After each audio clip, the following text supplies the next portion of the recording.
ഞാനൊരു 10:30 മണിയായി, 11:05, 11:10 ഒക്കെ ആയപ്പോൾ ഞാൻ ചുറ്റുപാടും നോക്കുന്നുണ്ട്. 11:15 ഞാൻ എനിക്കപ്പം എന്താ ആരും വിളിക്കാത്തതെന്ന് ചോദിച്ച് ഞാൻ നേരെ അവരുടെ അടുത്തോട്ട് ചെന്നു. അപ്പോൾ അവർ പറഞ്ഞു നിങ്ങളുടെ ബോർഡിങ് ക്ലോസ് ആയെന്ന് പറഞ്ഞു. വണ്ടിയൊക്കെ എടുത്ത് സ്റ്റാർട്ട് ചെയ്ത് ഇവന്മാർ നിലം തൊടാതെ അങ്ങ് ഭയങ്കര സ്പീഡിന് അങ്ങ് പൊയ്ക്കൊണ്ടിരിക്കുക.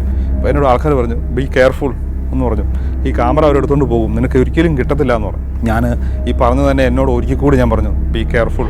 എനിക്കാകപ്പാടെ മുട്ടുകാല് വരച്ചിട്ട് മേല. ചില ആൾക്കാരിങ്ങനെ ഈ വില്ലന്മാർ സിനിമയിലൊക്കെ വില്ലന്മാർ വലിക്കുന്ന പോലൊക്കെ ഇങ്ങനെ വലിയ സിഗരറ്റ് പോലത്തെ വലിയ സാധനമൊക്കെ ഇങ്ങനെ വലിച്ചുകൊണ്ടിരിക്കുക. ഈ വലിക്കുന്നതുകൊണ്ട് നമ്മളെ ഇങ്ങനെ നോക്കിക്കൊണ്ടിരിക്കുക.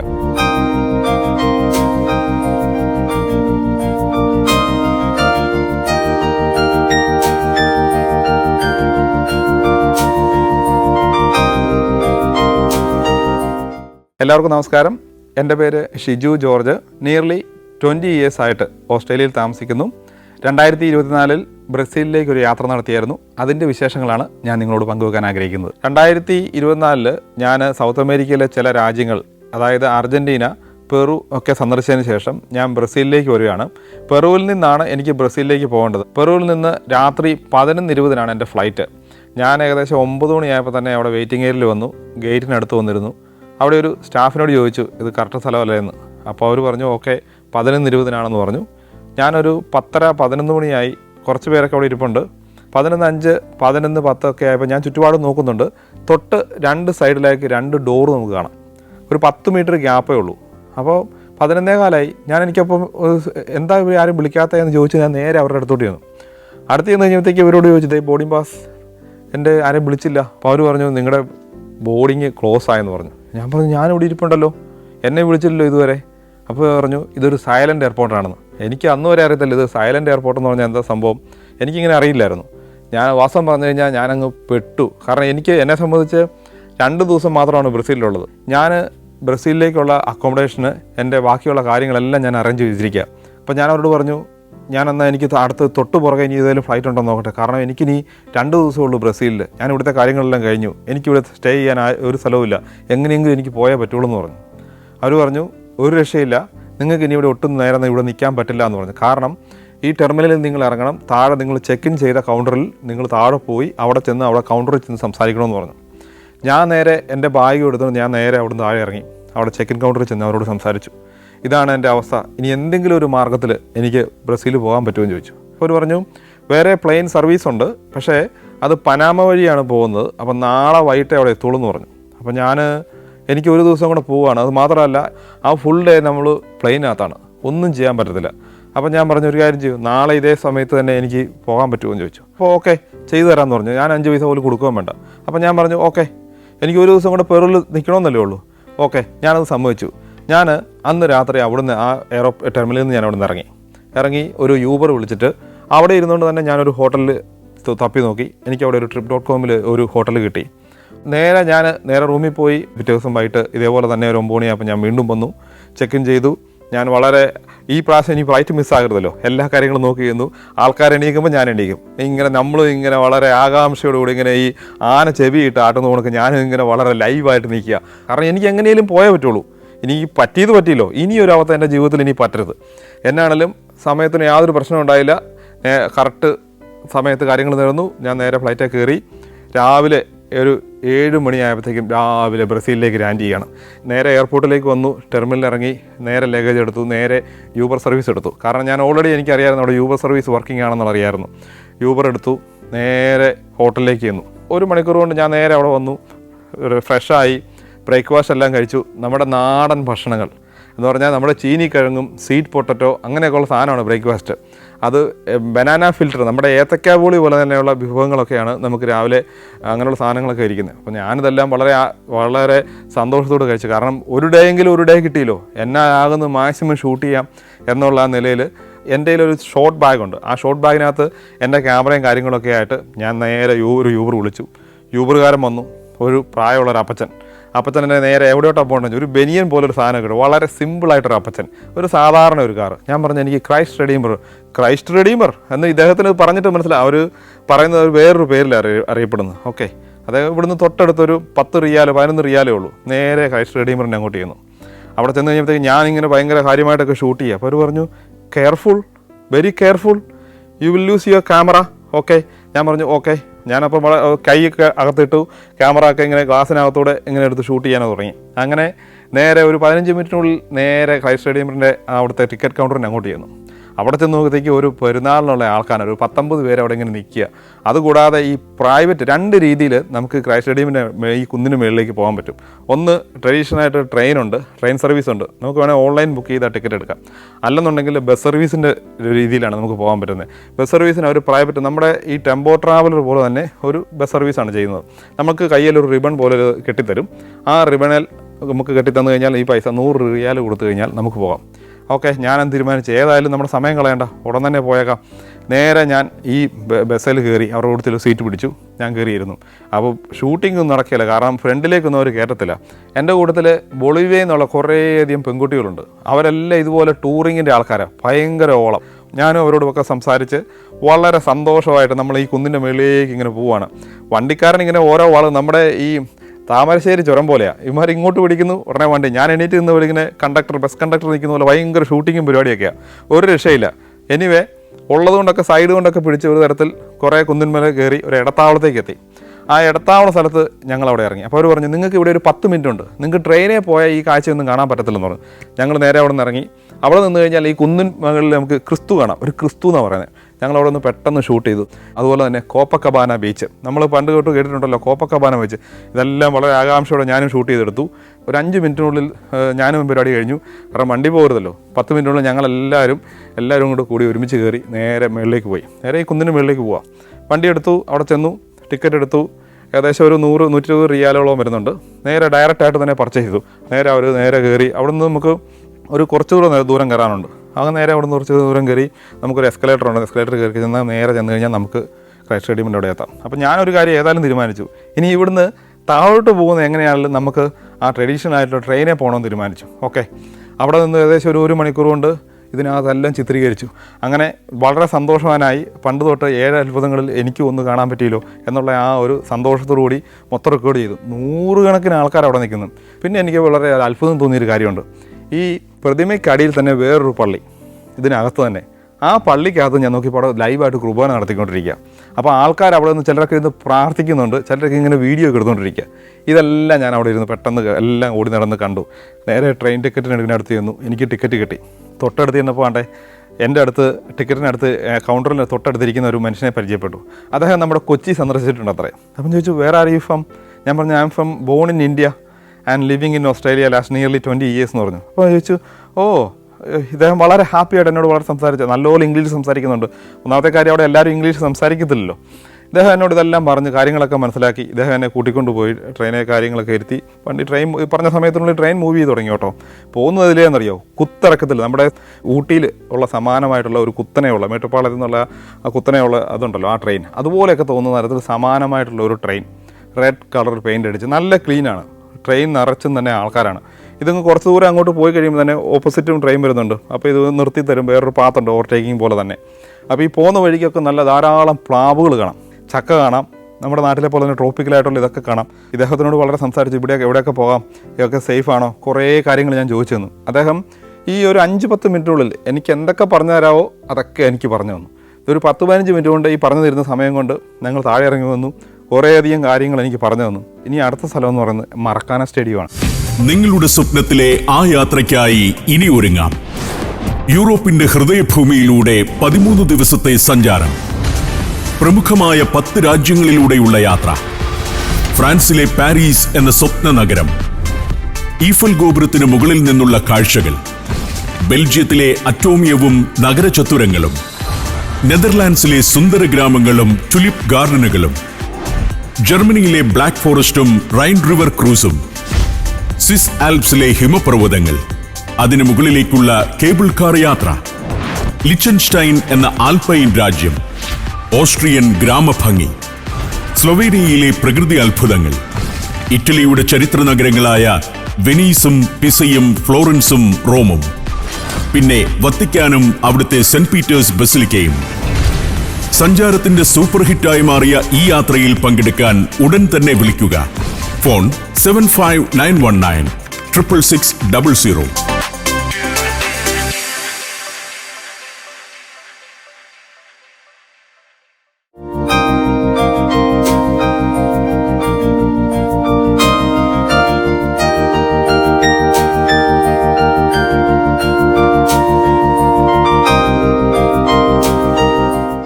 ഞാൻ നേരെ അവിടുന്ന് മറക്കാന സ്റ്റേഡിയം പോകാനായിട്ടാന്ന് പറഞ്ഞു. യൂബർ വിളിച്ചു.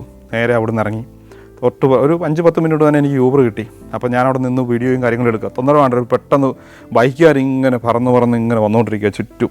അപ്പോൾ എന്നോട് ആൾക്കാർ പറഞ്ഞു ബി കെയർഫുൾ എന്ന് പറഞ്ഞു. ഈ ക്യാമറ അവരെടുത്തുകൊണ്ട് പോകും, നിനക്ക് ഒരിക്കലും കിട്ടത്തില്ല എന്ന് പറഞ്ഞു. ഞാൻ ഈ പറഞ്ഞു തന്നെ എന്നോട് ഒരിക്കൽ കൂടി ഞാൻ പറഞ്ഞു ബി കെയർഫുൾ. അങ്ങനെ ഞാൻ അവിടെ നിന്ന് വളരെ ഷൂട്ട് ചെയ്യും. അപ്പോൾ ഞാൻ എൻ്റെ കോൺഫിഡൻ്റ് ആണ്, അങ്ങനെയൊന്നും പ്രശ്നമൊന്നുമില്ല. ആൾക്കാർ വളരെ ഫ്രണ്ട്ലിയാണ്, ഇംഗ്ലീഷ് അറിയാവുന്നവരുണ്ട്. അങ്ങനെയൊക്കെയുള്ള ഒരു അഹങ്കാരത്തിൽ ഞാനവിടെ നിൽക്കുക. എനിവേ തൊട്ട് പറയാൻ വന്നു, എനിക്ക് യൂബർ വന്നു. ഞാൻ അവിടെ നിന്ന് കയറി നേരെ മറക്കാന സ്റ്റേഡിയത്തിൽ. അപ്പോൾ നമ്മൾ പോകുന്ന വഴി എന്ന് പറഞ്ഞു കഴിഞ്ഞാൽ ഈ പോകുന്ന വഴിക്ക് ധാരാളം അവിടുത്തെ ആ ലേക്കുകളൊക്കെ നമുക്ക് കാണാൻ പറ്റും. ആ ലേക്കുകളൊക്കെ കണ്ട് നല്ല ഈ വലിയ തുരങ്കങ്ങളും നല്ല ബിസി സ്ട്രീറ്റാണ്, നല്ല ലൈവായിട്ടുള്ള സ്ട്രീറ്റുകളും നല്ല വൃത്തിയുള്ള റോഡുകളും വളരെ ക്ലീൻ റോഡുകളും നല്ല സൗകര്യങ്ങളോട് കൂടിയാണ് നമ്മൾ പോകുന്നത്. ഒരു 10-15 മിനിറ്റ് കൊണ്ട് തന്നെ നമ്മൾ ഈ മറക്കാന സ്റ്റേഡിയത്തിൻ്റെ ഫ്രണ്ടിൽ വന്നു. അവിടെ വന്ന് ഇറങ്ങി ഞാൻ നോക്കിയപ്പോൾ എന്നോട് ഞാൻ ചോദിച്ചത് ഏതാ മെയിൻ എൻട്രൻസ്. അന്നേരം അവർ പറഞ്ഞു ഇതല്ല മെയിൻ എൻട്രൻസ്, ഇതിൻ്റെ അങ്ങേ സൈഡിലോട്ട് വരണമെന്ന് പറഞ്ഞു. അപ്പം ഞാൻ പറഞ്ഞു ഓക്കെ എന്ന് പറഞ്ഞു. അങ്ങനെ ഞാൻ ബ്രസീൽ സ്റ്റേഡിയത്തിന് ചുറ്റും ഇങ്ങനെ വലയം വെച്ചുകൊണ്ടിരിക്കുക. ഈ പോകുന്ന വഴിക്ക് ധാരാളം പോസ്റ്ററുകളാണ് ഇവരുടെയൊക്കെ. അപ്പോൾ വളരെ സന്തോഷം. ഈ ഒരു സൗണ്ട് നമ്മുടെ ചെവിയിൽ ഇങ്ങനെ മുഴങ്ങി കേട്ടുകൊണ്ടിരിക്കുക, ഇവരുടെ ഈ ബ്രസീൽ എന്നുള്ളത്. കാരണം എനിക്ക് ആ ഫീൽ എനിക്കപ്പോൾ അറിയാം. അപ്പോൾ ഞാനും വളരെ സന്തോഷത്തിൽ എനിക്കൊരു 2 മണി 3 മണി സമയത്തിനുള്ളിൽ അവിടെ ഒരു സ്റ്റേഡിയം ടൂറുണ്ട്. ആ ടൂറിൽ എനിക്ക് ഒന്ന് കയറണം. ഓക്കെ, ഞാനപ്പോൾ കുറേ നേരം കറങ്ങി കഴിഞ്ഞപ്പോൾ ഞാൻ കുറച്ച് വീഡിയോ ഒക്കെ എടുത്തു. അപ്പോൾ എനിക്ക് പേടിയായി, ഞാൻ തന്നെയുള്ളല്ലോ, ആരെങ്കിലും വന്ന് എൻ്റെ ഫോൺ തട്ടിപ്പറിച്ചുകൊണ്ട് പോവോ, അല്ലെങ്കിൽ എൻ്റെ ക്യാമറ തട്ടിപ്പറിച്ചുകൊണ്ട് പോവോ, ബാഗ് തട്ടിപ്പറിച്ചു. അപ്പോൾ ഞാൻ ഒരു ബാഗ് അങ്ങോട്ട് ഉരുട്ടിട്ട് നേരെ ഫ്രണ്ടിൽ കൂടി അങ്ങോട്ട് ഇട്ടു. കാരണം ഇനി ആരെങ്കിലും പഠിച്ചുകൊണ്ട് പോകാതിരിക്കുമല്ലോ. അങ്ങനെ ഞാൻ നേരെ ഫ്രണ്ടിൽ കൂടി എടുത്തിട്ട് വീണ്ടും നടക്കാൻ തുടങ്ങി. അപ്പോൾ ഞാൻ അവിടെ ഒരു ആൾ വന്നു. ഞാൻ ചോദിച്ചു ഇതാണോ ബി എന്ന് പറഞ്ഞ ഗേറ്റ് ബിയിലാണ് മെയിൻ എൻട്രൻസ്, ഗേറ്റ് ബിയിലോട്ട് പോകാനുള്ള ഇതുവഴിയാണെന്ന് ചോദിച്ചു. അങ്ങനെ പറഞ്ഞു നേരെ പോയാൽ മതി എന്ന് പറഞ്ഞു. ഞാനെന്ന് വെച്ചാൽ ഇപ്പം പറഞ്ഞു നമ്മുടെ നാട്ടിലെ ഒരു രീതി ഉണ്ടല്ലോ, എന്നാൽ ഒന്നുകൂടെ ഒന്ന് ചെക്ക് ചെയ്തേക്കാന്ന് ചോദിച്ചു. ഒരുത്തിനോട് ചോദിച്ചു, അല്ല നേരെ ഓപ്പോസിറ്റാന്ന് പറഞ്ഞു. ഞാനപ്പോൾ ആകെപ്പാടെ കൺഫ്യൂഷനിലായി, ഇനി എന്ത് ചെയ്യണം. പിന്നെ ഞാൻ ഏതായാലും വേണ്ടിയില്ല, എന്നോട് കറങ്ങി വരണമെന്ന് പറഞ്ഞല്ലോ. ഞാൻ പുറത്തുകൂടെ നടന്നപ്പോൾ എന്നോട് വേറൊരാൾ പറഞ്ഞില്ല കുറച്ചുകൂടെ നടന്നാൽ മതി എന്ന് പറഞ്ഞു.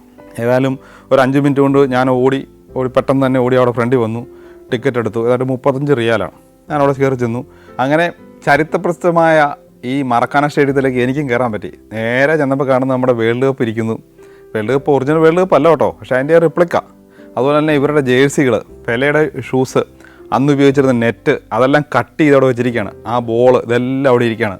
നമ്മുടെ മനസ്സിലുള്ള ഓരോരോ ആൾക്കാരുടെ, നമ്മുടെ താരരാജാക്കന്മാരാണ് നമ്മുടെ മുന്നിൽ, അവരുടെ ഓരോരോ സാധനങ്ങളാണ് നമ്മൾ ഈ കാണുന്നത്. അങ്ങനെ വളരെ സന്തോഷത്തോടുകൂടി ഓരോരോ സ്ഥലങ്ങളും ഒപ്പിയെടുത്ത് അങ്ങോട്ട് പോവുകയാണ്. അങ്ങനെ അത് കഴിഞ്ഞ് നോക്കിയപ്പോൾ ഇതിങ്ങനെ ഒരു സ്റ്റെപ്പുകൾ നേരെ താഴോട്ടിറങ്ങി നേരെ നമ്മൾ കയറുന്ന എങ്ങോട്ടാണെന്നറിയോ, നേരെ സ്റ്റേഡിയത്തിനകത്തോട്ടാണ്.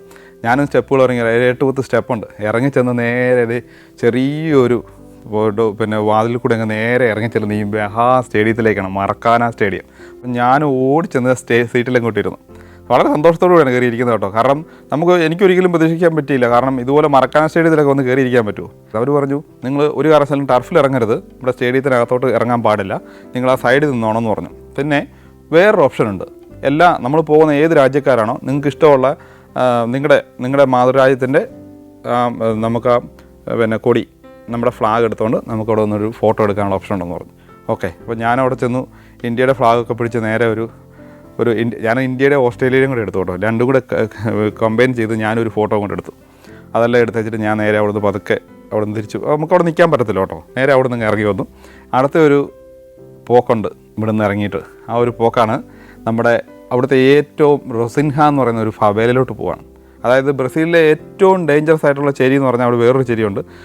അത് കഴിഞ്ഞാൽ രണ്ടാമത്തെ ഏറ്റവും വലിയ ഡേഞ്ചറസ് ചേരിയാണ് റൊസിൻഹ. അപ്പോൾ എനിക്ക് വന്നാൽ തന്നെ അവിടെ പോകാൻ പറ്റത്തില്ല. നമുക്ക് ആ ഏരിയയിൽ പോകുന്നത് തന്നെ ആകപ്പാടെ ഒരു വശപ്പശക. അപ്പോൾ ഞാൻ ഇവിടുന്ന് പോകുന്നതിന് മുമ്പ് തന്നെ അതെല്ലാം പ്ലാൻ ചെയ്ത് ഒരു ടൂർ ഗൈഡിനെ സംഘടിപ്പിച്ചായിരുന്നു. അതെല്ലാം അറേഞ്ച് ചെയ്തിട്ടാണ് ഞാൻ ഇവിടുന്ന് പോയത്. അപ്പോൾ അവരെന്നോട് പറഞ്ഞു ഇവിടുന്ന് പോകുമ്പോൾ തന്നെ പറഞ്ഞേക്കാൻ പറഞ്ഞു. ഞാൻ ഇവിടുന്ന് ഇറങ്ങിയപ്പോൾ തന്നെ അവർക്ക് മെസ്സേജ് ചെയ്തു ഞാൻ ഇവിടുന്ന് പോരുവാന്ന് ചോദിച്ചു. റൊസിൻഹ എന്ന് പറഞ്ഞാൽ ഞാൻ ചേരിയുടെ ഫ്രണ്ടിൽ നിന്നേക്കാമെന്ന് പറഞ്ഞു. അപ്പോൾ ഞാൻ ചോദിച്ചു നിങ്ങളെങ്ങനെയാണ് വരുന്നത്. അപ്പോൾ അവർ പറഞ്ഞു ഞാൻ ഒരു ട്രെയിനാണ് വരുന്നതെന്ന് പറഞ്ഞു. ഞാൻ ചോദിച്ചു ഒത്തിരി സമയം എടുക്കുമല്ലോ. ഇല്ല പെട്ടെന്ന് തന്നെ വരുമെന്ന് പറഞ്ഞു.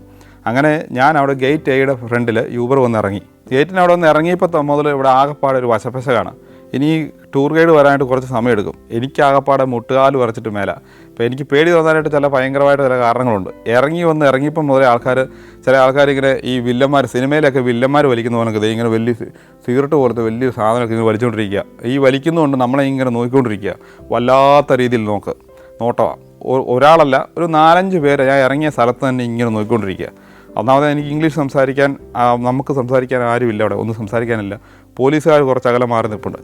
അപ്പോൾ ഈ പോലീസുകാർ AK-47 ആയിട്ട് വളരെ മുടിയൊക്കെ നല്ല മൊട്ടയടിച്ച് ആഫ്രിക്കൻസിനെ പോലെ തന്നെ ഇരിക്കുന്ന ഭയങ്കര രൂക്ഷമായിട്ട് നോക്കിക്കൊണ്ടിരിക്കുന്ന കുറേ ആൾക്കാർ.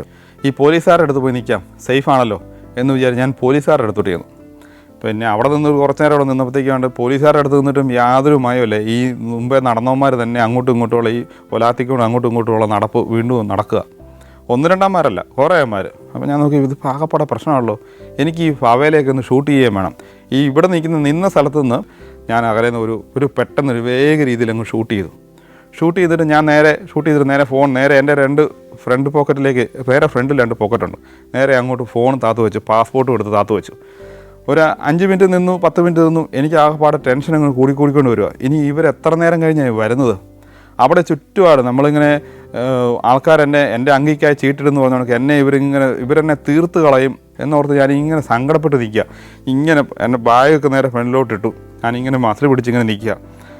സമയം കുറേ നേരമായി, ഒരു അരമണിക്കൂറായി, 3/4 മണിക്കൂറായി. ഞാൻ അതിൻ്റെ ഇടയ്ക്ക് ഈ ഫോൺ ഇങ്ങനെ കഷ്ടപ്പെട്ട് ഈ ഫോൺ പോക്കറ്റിൽ നിന്ന് വരും. എന്നിട്ട് ചോദിക്കും വേറെ അറിയൂ, how long you going to be take, message വിടുന്നുണ്ട്. അപ്പോൾ പറഞ്ഞു ഡോണ്ട് വറി. ഞാൻ പറഞ്ഞു ഞാൻ ആ മെസ്സേജ് വിട്ടു, എനിക്ക് ഒത്തിരി പേടിയുണ്ട് ഇവിടെ നിന്നിട്ട്, ആൾക്കാരെന്നെ നോക്കുന്നുണ്ട് ഭയങ്കരമായിട്ട്, പോലീസുകാരുണ്ട് അവിടെ നിന്ന്, നമുക്കൊരു ആരും ഒന്നും വർത്തമാനം പറയാനൊന്നുമില്ല, എനിക്ക് ഭയങ്കര വിഷമമുണ്ടെന്ന് പറഞ്ഞു. നിങ്ങൾ എത്ര നേരം എടുക്കും, സത്യം പറയാൻ പറഞ്ഞു. നീ പോന്നോ, എന്നോട് നുണ പറയരുത്, പ്ലീസ് ടെൽ മീ ട്രൂത്ത് എന്ന് പറഞ്ഞു. അപ്പോൾ അവർ പറഞ്ഞു no don't worry, you will be okay, you will be fine, stay there എന്ന് പറഞ്ഞു. Stay there, near by there, I will be there very soon എന്ന് പറഞ്ഞു. പറഞ്ഞു തീർന്നില്ല, ഒരു 1.25 മണിക്കൂറായപ്പോഴത്തേക്ക് ഇത് ഈ നമ്മുടെ ടൂർ ഗൈഡ് വന്നു. ടൂർ ഗൈഡിൻ്റെ ഫോട്ടോ എനിക്കുണ്ട്. അപ്പോൾ ഞാൻ റെയിൽവേ സ്റ്റേഷനടുത്ത് ഇങ്ങനെ നോക്കി നിൽക്കുക, അവർ ഇപ്പോൾ വരുമെന്ന്. അവസാനം ഇതേ ലേഡി പ്രത്യക്ഷപ്പെട്ടു, ഓടി എന്ന് പുള്ളിക്കാരി എൻ്റെ ഷോൾഡറിൽ തട്ടി, ആർ യു ഓക്കെ? ഞാൻ പറഞ്ഞു I am not really okay എന്ന് പറഞ്ഞു. കാരണം ഞാൻ ഓൾറെഡി ഫെഡപ്പാണ്, ഞാനിങ്ങനെ വെളുത്ത് വേറെ നിൽക്കുക. അവർ പറഞ്ഞു ഡോണ്ട് വറി, ഇറ്റ്സ് ഓക്കെ. അവരെന്നെ പെട്ടെന്ന് തന്നെ കൂട്ടിക്കൊണ്ട് പോവുക. നേരെ അവർ പറഞ്ഞു അവിടെ ഉണ്ട് ഒരു ബൈക്ക് ടാക്സി ഉണ്ട്, നമുക്ക് നേരെ ബൈക്ക് ടാക്സിയിൽ എടുത്തിട്ട് പോകാമെന്ന് പറഞ്ഞു. ഈ അന്നേരം ഉണ്ടായ ഒരു അനുഭവം എന്ന് പറഞ്ഞു കഴിഞ്ഞാൽ, ഈ കുറേ പേര് എന്നെ ചുറ്റി നോക്കി നിൽക്കുന്ന ആൾക്കാരെന്ന് പറഞ്ഞില്ലേ, അവരൊക്കെ അവരുടെ നോർമലായിട്ട് അവർ നോക്കുന്നുമില്ല, അവർ വർത്താനം പറയാനുമില്ല, ഈ ചേസിങ്ങും ഇല്ല, യാതൊരു പ്രശ്നമില്ല. കാരണം ലോക്കലായിട്ട് ആൾ വന്ന് നമ്മുടെ കൂടത്തിൽ കഴിഞ്ഞപ്പോഴത്തേക്കും ഈ സംഭവം എല്ലാം പെട്ടെന്ന് തന്നെ ന്യൂട്രലായി എന്നുള്ളതാണ്, എല്ലാം ഡിസപ്പിയറായി. ഇവർ നേരെ എന്നെ കൂട്ടിക്കൊണ്ട് നേരെ ബൈക്ക് ടാക്സിയിൽ എടുത്തിട്ട് പോയി. ഓക്കെ നമുക്ക് ലെറ്റ്സ് ഗോ എന്ന് പറഞ്ഞു. അവർ ഇംഗ്ലീഷ് നല്ലോണം സംസാരിക്കുന്ന ആൾ, പ്രൊഫഷണൽ ആയിട്ടുള്ള ആളാണ്. അങ്ങനെ നേരെ അവിടുന്ന് ഈ ബൈക്ക് ടാക്സിയുടെ ഒരു പ്രത്യേകത എന്ന് പറഞ്ഞാൽ, എനിക്കൊരു ബൈക്ക് ടാക്സി, അവർക്കൊരു ബൈക്ക് ടാക്സി, അപ്പോൾ അതിനൊരു ഡ്രൈവർ. നേരെ ഇതൊരു നമ്മുടെ ആ ഗേറ്റ് ഉണ്ട്, റൊസിൻഹ എന്ന് പറഞ്ഞാൽ ഞാൻ മുമ്പേ പറഞ്ഞ കണക്ക് തന്നെ ആ ഗേറ്റിൻ്റെ അവിടെ നേരെ ഒരു മലയിലോട്ട് നമ്മളെ ഓടിച്ചുകൊണ്ട് പോവാം. അപ്പോൾ ഞാൻ അവിടെ കയറി, ഇവരും കയറി. ഞാൻ പറഞ്ഞു ക്യാമറ ഓക്കെയാണ്, ഷൂട്ട് ചെയ്യാൻ പറ്റുമോ? ഡോണ്ട് വറി, നീ പിടിച്ചോളാൻ പറഞ്ഞു, ഷൂട്ട് ചെയ്തോളാൻ പറഞ്ഞു. അപ്പോൾ വണ്ടി എടുത്ത് സ്റ്റാർട്ട് ചെയ്ത് ഇവന്മാർ നിലം തൊടാതെ അങ്ങ് ഭയങ്കര സ്പീഡിന് അങ്ങ് പോയിക്കൊണ്ടിരിക്കുക. ഇവനോട് പതുക്കെ ഇംഗ്ലീഷ് പറഞ്ഞ വല്ലതും അറിയോ? ഞാൻ പറഞ്ഞു, അവരോട് പറഞ്ഞു പതുക്കെ പോകുന്ന വണ്ടികളോ ഈ തകരപ്പാട്ടകളൊക്കെ തുരുമ്പിച്ചിരിക്കുന്നവർക്ക് വളരെ ഷാർപ്പായിട്ട് ഇങ്ങനെ ഹുന്തി മുഴച്ചിങ്ങനെ നിൽക്കുക. അതിനകത്തൂടെ ലെഫ്റ്റ് ഹാൻഡ് ഡ്രൈവ് അല്ലേ, ഇവരിങ്ങനെ വെട്ടിച്ച് ഇങ്ങനെ കയറിക്കണം. അതിൻ്റെ ഇടയ്ക്കൂടെ തന്നെ ഈ ബൈക്കിനെ ഓവർടേക്ക് ചെയ്തത് അടുത്ത ബൈക്കുകാർ. ഈ കുറച്ച് ദൂരം അങ്ങ് കയറി ഈ ഒരു മലയുടെ മുകളിലേക്കാണ് പോകുന്നത്. ആ മലയുടെ ഏറ്റവും ടോപ്പിലാണ് കൊണ്ട് നിർത്തിയിരിക്കുന്നത്. അവിടെ ഇറങ്ങി അവിടെ നിന്ന് കഴിയുമ്പോൾ നമുക്ക് ക്രൈസ്റ്റ് റെഡീമർ കിടന്ന് കാണാം, കോപ്പക്കബാന ബീച്ച് കാണാം, ഷുഗർ ലോഫ് മൗണ്ടൻ കാണാം. ഇതെല്ലാം നമുക്ക് അവിടെ നിന്നാൽ കാണാം. അപ്പോൾ നമ്മളവിടെ നിന്നെല്ലാം കണ്ടു. അപ്പോൾ അതുപോലെ തന്നെ കുറേ ആൾക്കാർ അപ്പുറം മാറി നിൽപ്പുണ്ട്. അവർ ഭയങ്കര സ്മോക്കിങ്ങാണ്. അപ്പോൾ ഞാൻ ചോദിച്ചു പ്രശ്നമുണ്ടോ? കുഴപ്പമൊന്നുമില്ലല്ലോ. അപ്പം എനിക്ക് ഒത്തിരി നേരം നിൽക്കാൻ ഒത്തിരി താല്പര്യമില്ല, ഇതൊന്ന് കണ്ടാൽ മതി, എന്നാണെന്ന് അറിഞ്ഞാൽ മതി. അവർ പറഞ്ഞു ഓക്കെ ഇതൊന്നും വിഷയമില്ലെന്ന് പറഞ്ഞു. അവിടെ നമ്മൾ നേരെ ഇറങ്ങി. തൊട്ട് താഴെ തന്നെ ഒരു ബിൽഡിംഗ് ഉണ്ട്. ആ ബിൽഡിങ്ങിൻ്റെ അവിടെ ഒരു ബ്രസീലിയൻ ഫ്ലാഗും കുറേ ഒരു കലാപരിപാടി നടക്കുന്ന കുറേ റൂമിൽ കുറേ പേര് അവിടെ നിൽപ്പുണ്ട്. അപ്പോൾ ആ ബിൽഡിങ്ങിനകത്തോട്ട് എന്നെ ഈ ടൂർ ഗൈഡ് വിളിച്ചുകൊണ്ട് പോയി. മേളിൽ കൊണ്ട് കാണിച്ചു വലിയ ബ്രസീലിയൻ ഫ്ലാഗൊക്കെ ഇങ്ങനെ പാറി പതറുന്നുണ്ട്. അപ്പോൾ എന്നോട് പറഞ്ഞു ഇത് ഇവിടുത്തെ ഫവേലയാണ്, നിനക്ക് ഷൂട്ട് ചെയ്തോ, ഇത് സേഫ് പ്ലേസ് ആണെന്ന് പറഞ്ഞു. അതിൻ്റെ അകത്ത് കുറേ പിള്ളേർ പിന്നെ അവരുടെ ട്രഡീഷണലായിട്ട് കുറേ ഡാൻസും കാര്യങ്ങളൊക്കെ നടക്കുന്നുണ്ടായിരുന്നു. അതൊക്കെ കണ്ടു. ഞങ്ങൾ അവിടുന്ന് പതുക്കെ സാവധാനം അവിടുന്ന് ഇറങ്ങി താഴെ നമ്മൾ ടൂർ ഗൈഡിൻ്റെ കൊടുത്ത് താഴെ ഇറങ്ങി തിരിച്ച് വന്ന പോലെ തന്നെ നമ്മൾ താഴെ കൊണ്ടുവന്നു.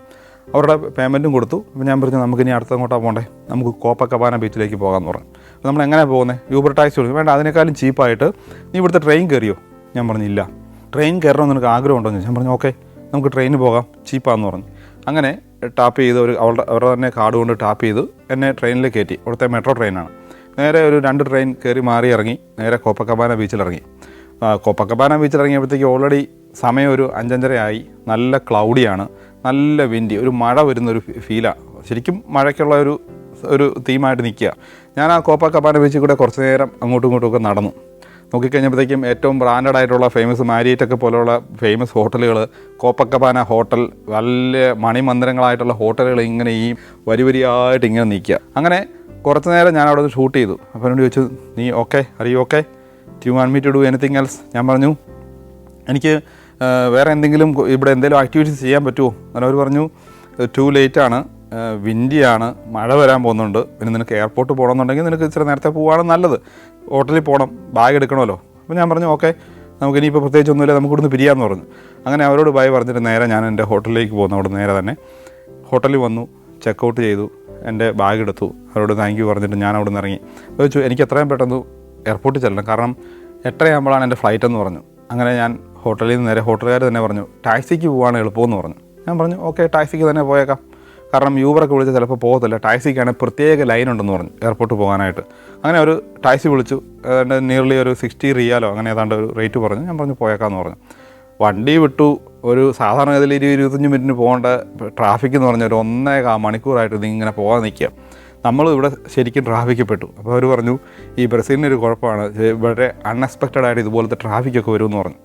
അങ്ങനെ ഒരു 1.5 മണിക്കൂർ ഞാൻ നേരത്തെ ഇറങ്ങിയതുകൊണ്ട് എനിക്ക് സമയത്തോടെ എയർപോർട്ടിൽ വരാൻ പറ്റി. അവർക്ക് പൈസയും കൊടുത്തു. നേരെ എനിക്ക് നമ്മൾ അടുത്തത് പോകുന്നത് മനോസ് എന്ന് പറഞ്ഞ സ്ഥലത്തോടാണ്. എൻ്റെ ആമസോൺ യാത്ര ഇവിടെ തുടങ്ങുക. ആമസോണിൽ ബ്രസീലിൽ തന്നെ മനോസ്, നമ്മുടെ റെയിൻ ഫോറസ്റ്റിൻ്റെ മിഡിലേക്കാണ് ചെല്ലുന്നത്, മനോസിലേക്ക്.